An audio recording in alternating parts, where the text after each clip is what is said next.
vais commencer par une petite série de bandes dessinées historiques. Alors, j'avais déjà parlé la dernière fois de WW2.2. Il y a le tome 2 qui vient de sortir, et en fait, ils reprennent le thème de la Seconde Guerre mondiale. C'est un petit peu comme une BD uchronique, c'est-à-dire le futur change et ils repartent dans le passé, et en fait, l'événement qui arrive change le futur. Là, c'est un petit peu différent, c'est la suite du tome 1, donc, et c'est en fait c'est la Seconde Guerre mondiale au même moment, sauf que ça ne se passe pas du tout comme elle s'est vraiment passée. Le scénario est assez diabolique, la série elle sera en 7 volumes. L'avantage c'est que ça sort assez vite entre chaque tome parce qu'il y a un dessinateur différent à chaque fois. Et c'est assez original parce qu'en fait c'est la même époque, la même durée de temps, mais dans le tome 1 Hitler était déjà mort, ce qui n'a pas empêché que la guerre continue. Là c'est le tome 2 qui sort et c'est une série assez sympa, historique, semi-historique parce que c'est quand même un petit peu du fantastique. Mais bon, c'est sur un fond vraiment bien fait, c'est le tome 2 qui vient d'arriver.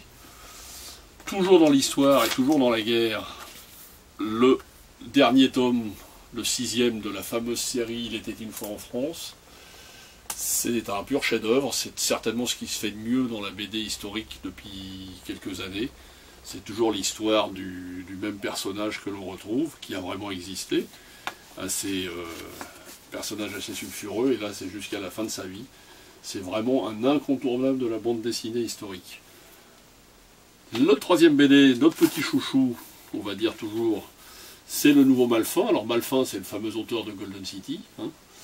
Et bien ce coup-ci, il a changé complètement d'univers et de lieu et de temps. Il nous sort une histoire qui sera en 2 volumes, qui s'appelle Césambre, et qui raconte en fait la fin de l'occupation française, la fin de l'occupation en France, pardon, en 1944, ça se passe à Saint-Malo. C'est une histoire vraie, c'est en fait une rencontre de jeunes, une histoire d'amour et sur fond de résistance et de guerre, avec ce qui s'est passé à Césambre, ça on le saura plus dans le tome 2. C'est notre prix Griffe Noire, la meilleure BD historique de l'année. C'est toujours aussi beau, toujours aussi somptueux. Je crois que c'est même encore de plus en plus beau. Les dessins sont superbes. Très classique, hein, à la Hergé, hein, ou à la Jacobs, hein, pour essayer pour parler des grands maîtres. Mais les couleurs sont très très belles. L'histoire est très sympa et ça nous change un peu de Golden City. Et c'est vraiment une très très belle BD historique avec une reconstitution de Saint-Malo absolument superbe. C'est vraiment notre coup de cœur de cette fin d'année. Toujours dans le rayon histoire, hein, parce que c'est un petit peu la grande période, c'est la grande mode des BD historiques, mais elles sont de qualité, chez Casterman. Un livre assez original qui s'appelle Eden Hotel, et en fait c'est aussi tiré d'une histoire vraie, et pas du tout connue. C'est en fait la jeunesse du fameux Che Guevara, dans l'Argentine de la Seconde Guerre mondiale. Le graphisme est absolument superbe, très très beau, c'est presque de la photo.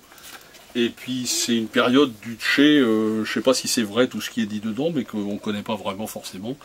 Donc c'est le Che, avant le Che, pendant la Seconde Guerre mondiale, mais en Amérique du Sud. C'est assez étonnant, c'est une BD à découvrir parce qu'on apprend plein de choses et le dessin est très beau. Toujours dans le domaine de la BD historique, le nouveau Lax, hein. Alors Lax, c'est un fameux auteur de bande dessinée historique, hein, qui nous a déjà écrit plein de choses, qui est en plus un passionné de vélo. Donc là, il a fait ses 2 passions, le vélo, l'histoire. Ça se passe pendant l'occupation. Qui dit vélo dit Veldiv, qui dit donc plein de choses qui se sont passées. Le dessin est toujours assez beau. C'est très très chouette, classique, mais bien fait, à la Lax comme d'habitude. Pour remonter un peu dans le temps, ces 2 dernières BD d'historique, Notre-Dame la guerre, on a enfin le dénouement dans ce 4e volume d'une série qui restera en BD comme une des meilleures transpositions de la guerre de 14. Donc c'est les tranchées, le froid, la neige et la guerre. C'est très dur mais très beau et très très bien. C'est le dernier tome qui conclut brillamment cette très très belle série et qui est même recommandée par les historiens. Et mon coup de cœur aussi de fin d'année, c'est le 2e tome des 4 coins du monde de Hugues Labiano.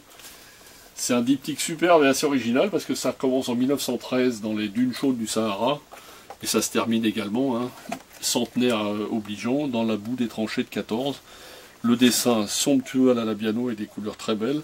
Et puis en plus, ça raconte une histoire de ce qui s'est passé dans le Sahara, on appelait ça à l'époque le Sahara occidental français, dans les années juste avant-guerre. Donc c'est assez original avec les méharis et tous les soldats français. C'est très très chouette, c'est une petite ambiance à la Laurence d'Arabie. Je vous conseille fortement parce qu'on apprend des tas de choses et puis bon, le dessin est très très beau.